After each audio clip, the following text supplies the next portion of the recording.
நான்லாம் முதல்ல நாடகங்கள்லாம் பார்க்க பிடிக்காது.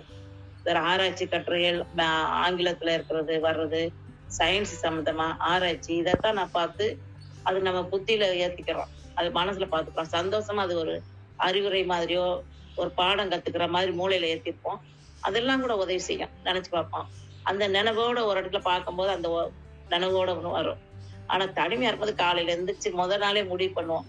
இப்படி பண்ணிக்கலாம், அப்படி பண்ணிக்கலாம். ஏன்னா மத்தவங்களுக்காக பண்ணும்போது அது வித்தியாசமா பண்ணுவோம். நமக்குன்னு சொல்லும்போது ஒரு சுதந்திரமா இப்படி செஞ்சு சாப்பிடுவோம். இப்போ உடம்புக்கு முடியல அதுக்கேத்த அப்படி செஞ்சு கொடுத்துருவோம். ஒரு பாட்டு கேட்கலாம். இன்னொன்னு வயசானாலும் ஒரு சில ஒரு புதுமையா இது கத்துக்கிறணும். பாட்டு கூட பாடிக்கலாம் அப்படின்னு சொல்லி இருக்கணும். அது மாதிரியே நடந்துக்கிறணும். வித்தியாசமா நடந்துக்கிற போது நம்ம எப்பொழுது இருந்த வாழ்க்கையில இருந்து போர் அடிக்கிற மாதிரி இருக்கும். தனிமையா இருக்கும்போது நிறைய சும்மா கை காலெல்லாம் யாரும் பார்க்க மாட்டாங்க. டான்ஸ் ஆடவா பார்க்கலாம். வாய் முன்முணுக்கிட்டே இருக்கலாம். அந்த மாதிரி இருக்கு. ரெஸ்ட் எடுத்துக்கலாம். எப்போ முடியாதோ ரெஸ்ட் எடுத்துக்கலாம். மற்றவங்க நம்ம கஷ்டப்பட்டு குடும்பத்துக்காக உடம்பு முடியாட்டியாலும் போய் சமையல் பண்ணோம். அந்த இதெல்லாம் இல்லை. 2வது வெளியே இருந்து காட்சிகளை பார்க்கலாம்.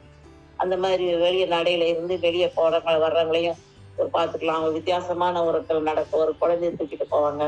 அது அம்மா ஒரு பெண் தான் ஒரு குழந்தைய தூக்கிட்டு போது எவ்வளவு கடமையோட பிள்ளைய 10 மாசம் இருந்து பெற்றுட்டு அந்த பிள்ளைக்காக எடுத்துட்டு போகும்போது அதெல்லாம் ஒவ்வொரு உருவத்துல நம்ம மனசுக்குள்ள நம்ம எல்லாமே இருக்கணும்.